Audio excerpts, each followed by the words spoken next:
Hello, everyone. Welcome to the Newsbrowse News broadcast. According to Phoenix News, artificial intelligence has successfully addressed a critical challenge in controlled nuclear fusion, the tearing mode instability.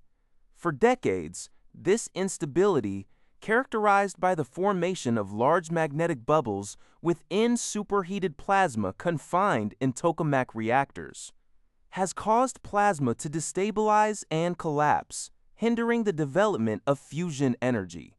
Scientists from MIT, Christina Rea and Stuart Benjamin, trained AI models with extensive experimental data from various tokamaks to predict these instabilities tens to hundreds of milliseconds before they fully develop. This allows a real-time AI controller to make microsecond-level adjustments to magnetic fields or heating systems, such as injecting localized microwaves, effectively suppressing the nascent magnetic islands.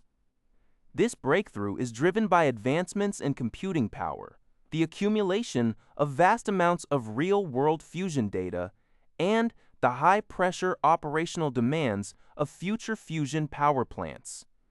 China is also a leader in this field, with devices like ESC and HL3 actively exploring AI-driven plasma control.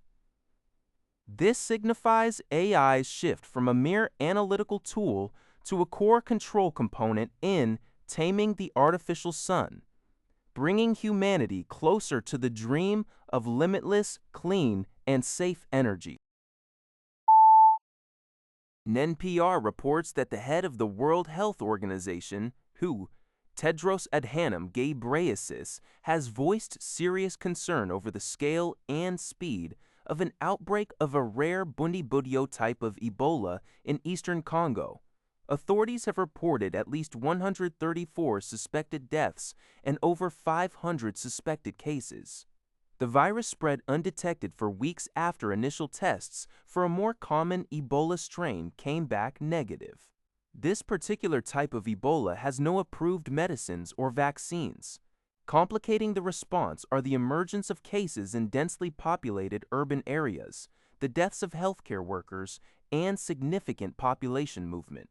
Neighboring Uganda has also reported 2 confirmed cases, including one death in its capital, Kampala, linked to travelers from Congo.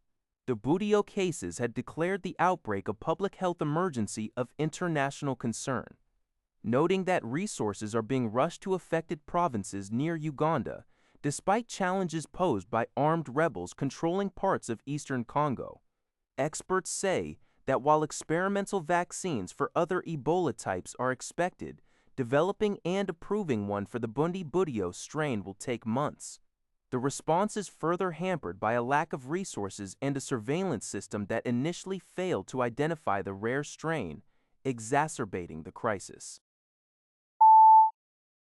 According to a report from People's Daily Online, China's Ministry of Commerce announced on Wednesday, May 20, 2026, that China and the United States have reached an agreement in principle.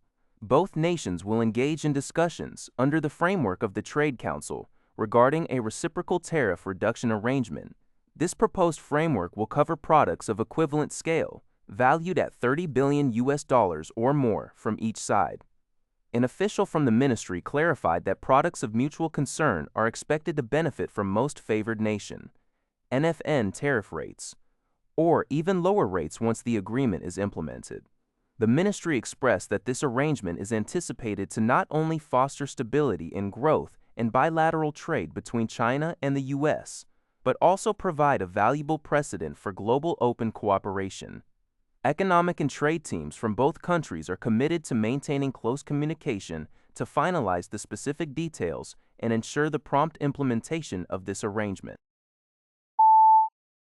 NPR reports that Bolivia's President Rodrigo Paz faces a deepening crisis, with the political capital under siege by widespread protests and blockades less than 6 months after he took office. For 2 weeks, the Bolivian Workers' Central, peasant unions, and miners have spearheaded road closures, leading to empty markets in La Paz, depleted hospital oxygen, and at least 3 deaths from delayed emergency vehicles. This unrest, presenting Paz's biggest challenge, stems from demands for wage increases, stable gasoline supply, and mining access, alongside public school teacher talks. Presidential spokesperson Jose Luis Galvez hints at former President Evo Morales' destabilizing influence, though analysts doubt Morales' mass mobilization power, suggesting he's trying to evade an arrest warrant for alleged sexual abuse. Paz, a business-friendly centrist, inherited a bankrupt state and is criticized for his slow response to fuel shortages and 20% inflation. His initial move to end fuel subsidies backfired with a junk gasoline scandal. Allied Latin American governments and the U.S. have expressed concern, supporting Paz's efforts to restore order and condemning actions linked to organized crime and drug traffickers. According to Landfor.Postas, Vice President Vance has clarified that the deployment of thousands of American soldiers to Poland has only been delayed, not canceled. He emphasized that this decision is not a bad thing for Europe, as it involves adjusting resource allocation to maximize U.S. security, rather than a full withdrawal. This statement comes after last week's announcement that the U.S. would cancel the deployment of 4,000 soldiers to Poland, which surprised Poland and drew strong criticism from U.S. lawmakers concerned about President Trump potentially abandoning European allies. Pentagon spokesperson Parnell corroborated Vance's statement, confirming a temporary delay due to a reduction in Europe-stationed brigade combat teams from 4 to 3. This reduction is a result of a comprehensive, multi-layered assessment of. That's all for this video. Thank you for watching. See you in the next video.